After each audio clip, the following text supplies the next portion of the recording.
Welcome to Franchise Focus Podcast. Today I'm joined by someone who's lived the franchise journey from inside out. Tracie Dominguez and I started at the end of 2019, I believe, talking, and she signed her agreement with HomeWell Care Services in January of 2020, just before the world shut down. Since then, she's navigated through the most challenging environments imaginable in home care, built a thriving operation, won many awards, and learned a lot along the way. We're going to talk about what's worked, what she'd do differently, the lessons she's learned, and just her belief in HomeWell.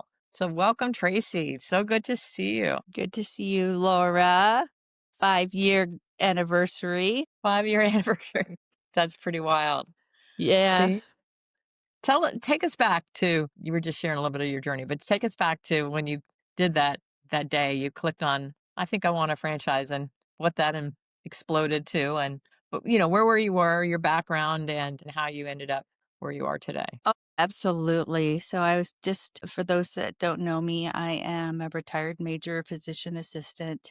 And when I want to get out, I wanted just to do something completely different.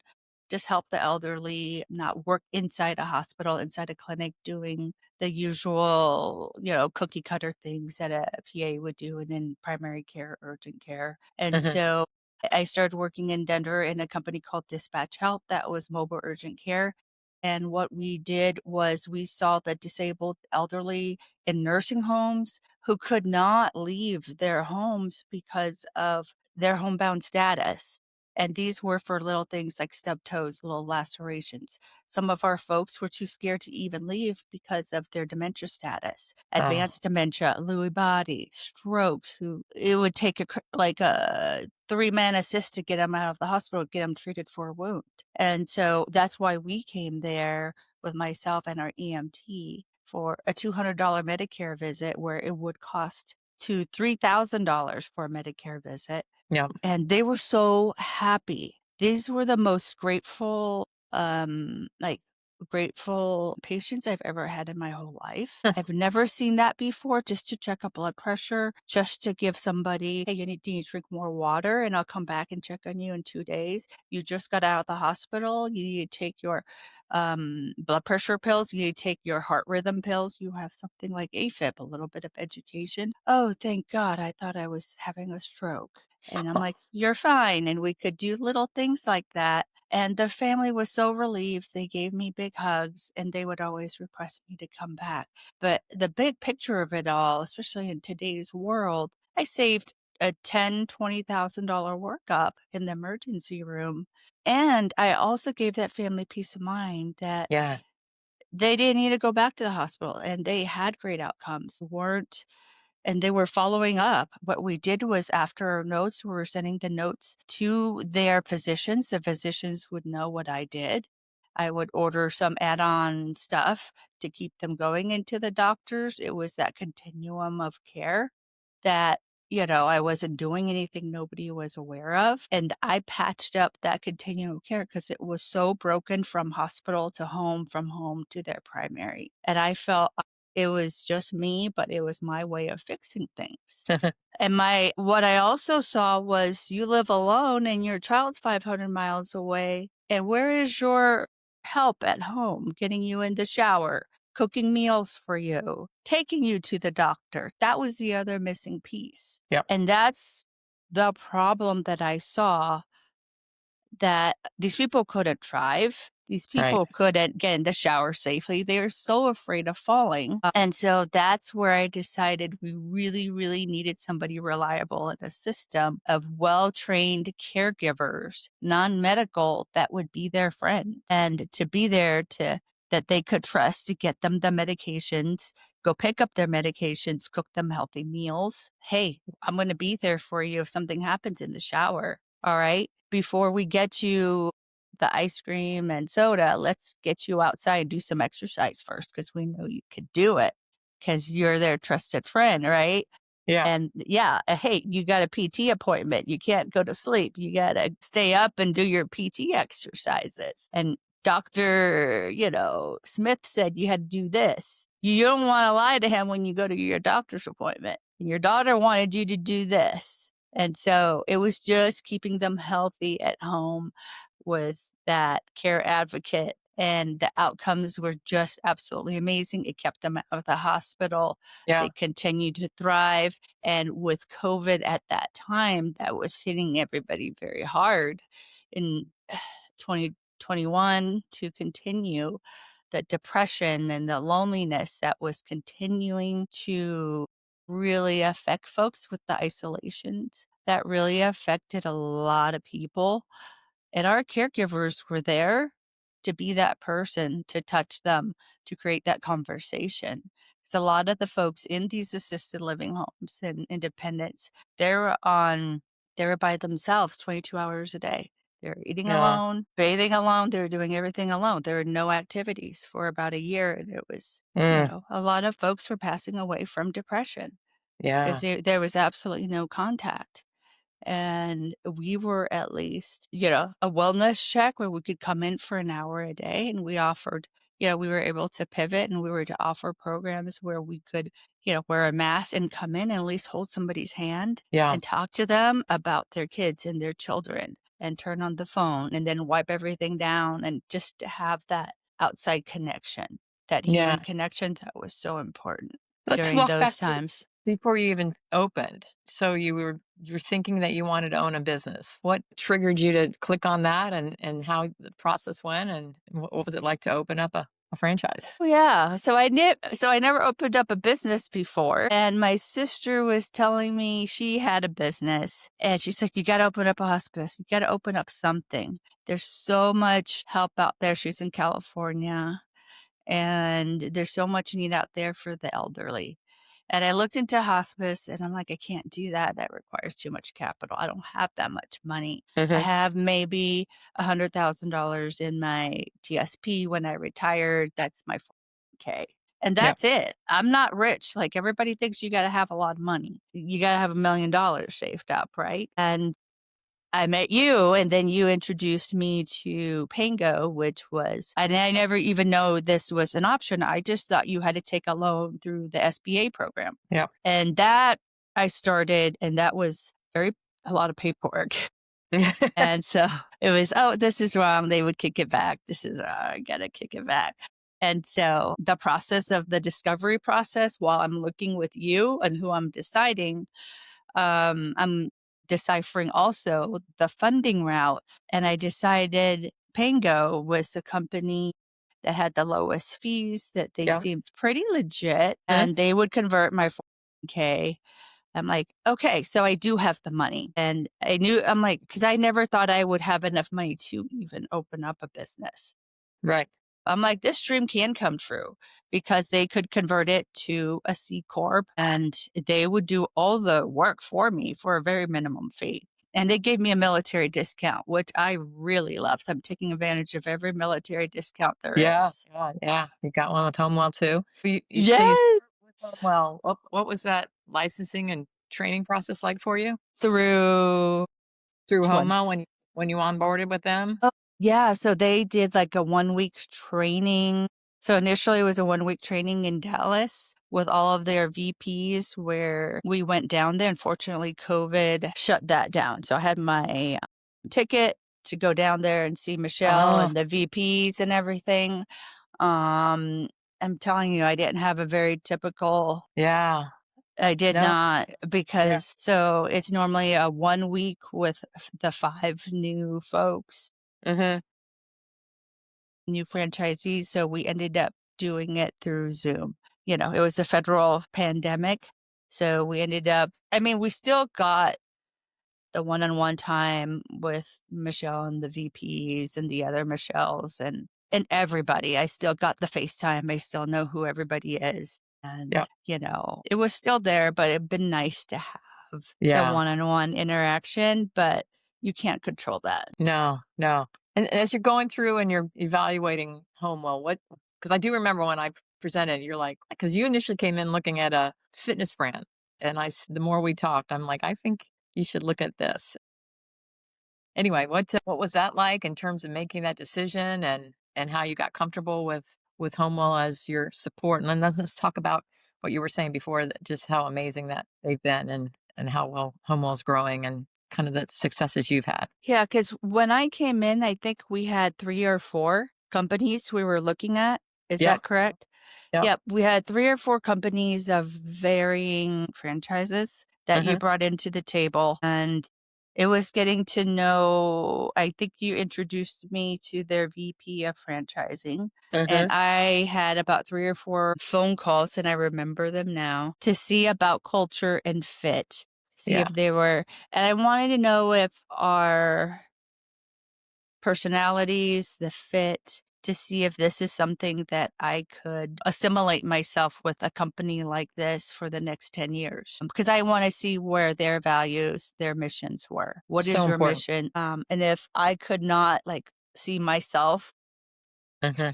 in that model, I didn't like if there was even an inkling where I couldn't see myself in their model and their vision and where they're going, like who is the owner? Why did they invent this? Like I wanted to know who the owner was and where they saw their company in 5 years and 10 years. Yep. And I wanted to talk to their franchisees also Uh-huh. and accessibility and their training. And so I eventually talked to 3 or 4. And so that was my key critical steps in talking to everybody. And there were some pluses and minuses, but Uh-huh. what really stuck out, what was a big one for me was their royalty, money, their Uh-huh. royalty fees, and they all had different royalty fees and marketing fees. Uh-huh. And to me, number one was always the brand guidelines. Branding and marketing was so important and Uh-huh. how the brand represents themselves from a national level. Um, and how they convey that. And second was how accessible were their VPs and their training and their concepts and rolling out those concepts in a clean, consistent manner. And what are they doing for their franchisees? What training are they doing? What partnerships are they rolling out? What are they doing behind the scenes with our royalties that are making each franchisee successful Yeah. to Yeah. bring in Great the point. money? Yep. What was it like building that initial Mhm. client base and referral network and whatnot? Uh, it was a lot harder, I think, than any other Yeah. because it was 2020. Yeah. The culture was, very different than because we had to wear masks. Uh-huh. People were fearful. I mean, I walked into they weren't even opening their doors to me. Oh And it was my based on gosh. B2B franchising. And Yeah. they're like, you have to set an appointment, and my mask had to be on. And they're on calls with Colorado's public health. They're on calls with, I don't know, FDA. They're on calls with corporate here. And they can't like take on patients. Their census was 20% capacity. Like half of the home care agencies were shutting down, half of the home healths were shutting down because they didn't have so these there was a very it was a very frightening time in home care. And I Yeah. saw a lot of home cares being sold or shut down. And here I am just barely opening. And I'm trying to say, hey, trying to be friends with the home care next to us, and they're being sold, and the next one to us is being sold. So it was just How'd kind you do of it? That's being amazing. resilient. I'm like, "Hey, I was deployed. Yeah. I've been out Yeah. there in the middle of a war zone, and I just stuck with it, and it was hot. I almost died, and somehow Oh, I managed it, and it'll get better. If I survive this, it'll get better, and I did share a this bit for about my." how it got better, all the awards you've won at HomeWell. Yeah. We reached 2.8 million in revenue in our 4th Whoa. year. I don't know Whoa. how it happened. Seriously, that's impressive. Seriously, how did that happen? That is I impressive. don't know. I don't That's know. wow. I never Resilient. looked at numbers. I never looked at anything. I just did it out of like Love for just the having the right people, like the right yeah. caregivers, and just talking to the right partners that really cared and listened to my story of why I do it and why I want to help people. And these are our programs. And I just connected with them and just being my authentic self. And I Yeah. just told them, this is me, and I'm just plain old Tracie, and this is what I do, and I'm out No. there, and I have a little old company, and I'm a veteran, and I just wanna help people. If you know anybody that needs help, just Wow. call my company, and we have some great caregivers. Yeah. That's it. So how do you have luck finding the caregivers? What's your process there? Well, the process is my parents were like the most pickiest people when it came to accepting care and caring for people in their homes Mhm. because my dad had Alzheimer's. And so he would just think everybody would want to steal from him, the whole paranoia. But the way, I would never put anybody in there unless I kind of knew. And I know, like, if they, like, had a smell of a certain cigarette, you know what I mean? Like, we kinda set Mhm. them up for success, so we do a national background check. They have to present themselves in a certain way that they did not have any presence of any drug paraphernalia, Yeah. any facial or gang tattoos, or we do drug tests from the very beginning. They can't have a glazed over, Yeah. look, and they have to be very present, their face pulled back, professional in scrubs, scrubs with no holes, scrubs that smell good. They have to look like a medical professional. And, the training that we give them in their mannerisms and how they speak to their elders, there's just a certain way you speak and handle yourself when you enter a room. And that first 10 minutes says a lot. Yeah. Yeah. How are you sourcing? Are you having problems finding caregivers? Because I know that's always a concern for people Well, to be able to. I don't think we do. We don't have a problem sourcing folks. I think there's a lot more That's caregivers available now that a lot of them do want to work 2, 3 jobs. yeah. I think the problem is just finding that unique niche of hours. Right. Okay. They wanna work certain hours at night, certain hours in the daytime or the evening, and that's about it. Certain languages and whatnot. I don't think we have that problem. It's That's just great. consistently instead of having a 1 to 2 ratio, we're having a lot of call-offs, especially here in Colorado. We have a lot of call-offs because of the winter is coming with the weather, and a lot of our Yep. clients live up in the mountains, Okay. so the cars won't start, so we have a lot of Oh, last minute call-offs because of the cars. And so you have to have that 1 to 3 ratio in the winters. yeah. Gotcha. And for the last minute call-offs, you gotta kind of pay the caregivers a little bit more for the last minute call-offs. Sure. Sure. What's the hardest part about running your business? The hardest part? Oh, goodness. I just told somebody the hardest part. I don't even remember. I know what the best part was, but what was the hardest Well, what's the part? best part? Well, yeah. What's the best part? Uh, the best part is the best part of was when I accepted the award for Heart of Homewell. Oh, It was when our caregiver, I wrote her up, a Montoya 2 years ago in Tampa. It was probably the most I'll have to send you when she received the award from our CEO, Crystal Franz. yeah. It was such a beautiful love letter where we cared for a couple. And Uh it huh. was a couple that was she was a military they were both military veterans, and we started caring for the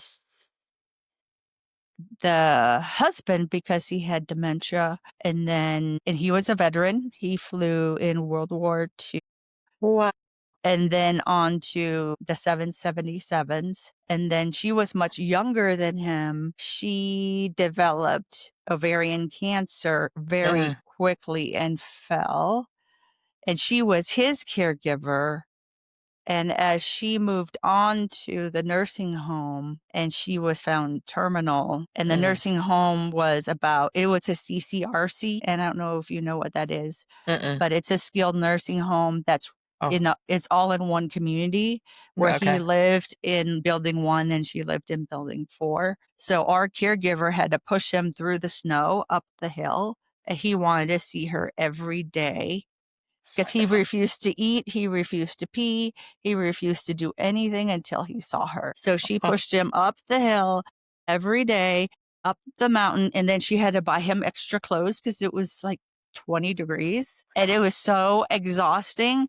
And then by the time they got up there, they would just hold hands. And then Oh, she would eat and she would drink her yeah. Ensure. and they were so happy like they were back in high school. Yeah. Back in high school, and they never wanted to leave each other's side, but you know how rules were. And then they did that every night. And then the final night, the family said, "This is it." Hospice said, this is her. She's not going to live much longer. So my Uh-huh. caregiver on a Sunday night went and got him at midnight and put on his clothes so he could be by her side right before she died. Oh It's my things gosh. like that. So Yeah. we were with them for 2 years, and Oh, so well. we never expected that to happen for her to die before him. And so it's these couples that are just they mean a lot to us. They become a part of our family. Sure, sure. Mhm. What do you do now in the business versus like what at the beginning? I'm sure it was everything. Oh, yeah. But I was very heavily involved in the beginning. I did sales, I did recruit, I did every hat out there. You have yeah. to. Yeah. You have to do everything, but now I have found amazingly a person to do the recruiting, a person to do the operations directing, a person to do the care manager and the sales, Yeah. everything. And Fantastic. my life is a lot easier now, Yeah. and I just kinda dip my head in there and say, "Hey, how are you doing, director? How are you doing, sales guy? How are you Yeah. doing?" And just to make sure the ship is steering the right way and making sure the team is happy and the numbers are going the right way. And Wow. I deal with the bigger partnerships, so Okay. we choose who there's bigger partnerships out there, and the strategy. Wow. Wow. That's fantastic. And how long did it take to evolve to get to some of those bigger partnerships? It takes a while. It took about before I got my hands out of Hmm. out of doing sales, out of doing one-on-one care. It probably took like 3 to 4 years. And now just dealing with the negotiations and the partnerships, it probably has been about a year. Just dealing and negotiating with them, like with John What's an Hancock example? and the bigger one. Yeah. Well, like what's an example of a partnership? How does that work? So this year I've been working a lot with, let's say, Care Scout, going back and forth with them Hmm. on certain pricing on what we can offer. Same thing with the helper bees Okay. because as Medicare is becoming in alignment with paying for home care, Yeah. just certain prices of what they're willing to pay. Same thing with aid in attendance. And you can Okay. negotiate those prices too, because every year they look at our prices and what we can pay. Because every year the prices do go up. And then also, who else are we working with? Couple local areas in the company. I don't know if you know about the Medicare Guide program, several programs out there who we choose to partner with who are sending us referrals. Oh, fantastic. Okay. What kind of support from the franchisor from HomeWell has made the biggest difference, you think, Oh, in your what success kind of or support? Oh, you yeah, mean like in in terms of their support that they give you? What's been the most important to you? probably their support from my franchise business coach. I've had a few. Hmm. That one-on-one support, because every franchisee is so different. Every Yeah. market is so different. Kentucky is different from California, and the rules here are so different Yeah. in Colorado Springs, and you really need that dedicated franchise consultant to understand Tracie and her territory and her team. Yeah. I am so glad I'm not in California because the rules there are so different. Yeah. There's certain things that you can't do, and they have to understand your niche. And let me say, my current one, Stu, he's been amazing. I will literally get hit with, like, one day I got hit with the death of I don't know, somebody died or had a bad outcome. And it Hmm. wasn't even our company, but the son called me very upset, calling the wrong company, and said, if you don't give me back my money, I'm gonna call KRDO and blah blah blah blah blah. And it was just a bad outcome. Yeah. It wasn't our fault. And then I was like, what do I do about this? And Yeah. we got a bad review, and then I just went to Stu at 5 in the morning, 11 at night, and I couldn't sleep on it because it Yeah. never happened to me before. It was at 1 it was my first year opening, and we didn't have much going on, and then I'm like, "My business is done. this guy's gonna shut us down. He's gonna call the news. And then, Oh my there's just bad people out there. He goes, "Tracy, it's gonna be fine. We're gonna send it to our higher level, and they're gonna flag it, and we're gonna take care of this guy, and we'll clear it up. You go to Wow. bed. There's nothing you can do about it right now. It's clearly not your company. It's somebody who's obviously distraught. You did How what you could do." So Yeah, yeah. No, that's they've good. always been there. That that's fantastic. And we talked about culture. Yeah, that's so important. How do you measure success now, personally and professionally with the business? Oh, it's easy. So we look at a lot of the retention. So it's not just revenue. I don't Mhm. always look at revenue because last year our revenue was much higher, but that's to me is not success. To me, it's about our team and our clients and our milestones of what we've achieved that year. How many clients, what was our readmission rate? How many clients did we prevent from going to the hospital? Oh, yeah. It's Wow. it's those safety outcomes. Fantastic. How many falls did we prevent? Wow. Did we have any did we have, year over year, while we have been our incident reports have gone down, incident reports or something bad has happened, an incident or a fall Mhm. or a theft or whatever has happened, they've gone down year over year. Complaints have gone down year over year. That's it. So that's how I manage in our level of complaint. Not level, we have something called Home Care Pulse. So last year Okay. we won the Home Care Pulse, a home care provider of choice, where it's one of those NPS scores where they Yep. interview your clients and you have to be in the top, nine, you have to score 9 over 10, 9 out of 10 out of 10 Yeah. surveys. And our clients consistently put us up there. Same thing with A Place for Mom. We have over 83 reviews from A Place for Mom where we're a preferred vendor and we have 4.7 stars. And same thing with Google, we have 4.8 stars. So our clients and caregivers are certainly extremely happy. Yeah. Our client, it's not just about revenue as a metric. Yeah. And our social media shows it. We're showing a lot of what we do, Mhm. our training, our local events, and we're spotlighting our caregivers, our Yeah. clients, our birthdays, and our caregivers just love it. Yeah. It creates engagement, and I believe we have one of the longest retention rates in all of Colorado Springs of caregivers. They That's love being recognized. I think you were born to do this. Look at this, you've built this incredible No. business. This is all guessing. I mean, you know what I'm born to do? Just listen to our folks.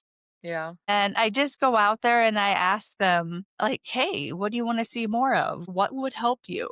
Yeah. I love Favor. I love this. And thank you so much for posting me on my birthday. That means so much." Oh, The caregiver spotlights and then their family sees it. And they just love those little, they love those little things. oh my gosh, that's It's fantastic. amazing. Any advice you have for people thinking about getting into senior care or caregiving franchises or franchises in general? Any advice? Well, I can't speak for other franchises. I don't know if they're all Right. the same. I've only owned one, and Yeah. it's HomeWell. I mean, you gotta really get into it. I don't know how people do it on the side. It's always gonna be hard the first 2 or 3 years. Mhm. When you start with 0, it is the hardest thing ever, and it was, let me tell you, that first 2, 3 months, I cried every day. I could not get my first client. Mhm. I wanted to give up all the time. Why am I doing this? But it's about perseverance. It's about grit. It's about Yeah. not giving up. I called so many people and I said, "Please help me. What would you do?" And just knowing so many people and being genuine, I just want to help people. And I did it. And then after you get what the Homewell model says, after you get your first 5 and you just got to take it slowly, like your first 3 and then 3 after that. And then once you get your first 10, it gets dramatically easier. After Really? you get your first 10 clients, it's really hard. I took me 2 months to get my first client, and that was the hardest thing by no end. Yeah. Oh, it was so hard. I was gonna give up, and I've never cried so much in my life. Oh my gosh. That first, I would come home crying, and my husband was just, "What is going on? Like, did somebody kill you?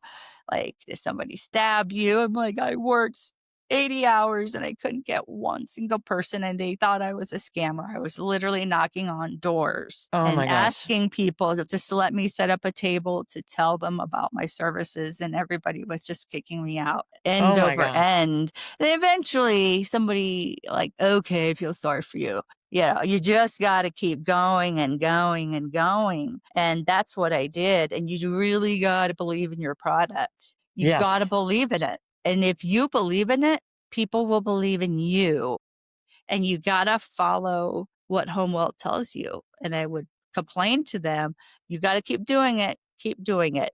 You will go on, and then I went on video, I went on Facebook, I went on Fort Carson, I went everywhere I could, and I talked about it on all forms of media, and I put it out there, Yeah. and people just started following me. Wow. That's amazing. I mean, what a journey. You've been through so much, starting this during COVID, losing your I'm so Mhm. sorry. Can't even imagine what you've endured, but clearly you've built a very successful business Mm. with employees that clearly must care for you a lot. Yeah. And I That's care for amazing. them. And Yeah. I care for them, and that's the most important. They're working for you, but you work for them too. So, Yeah.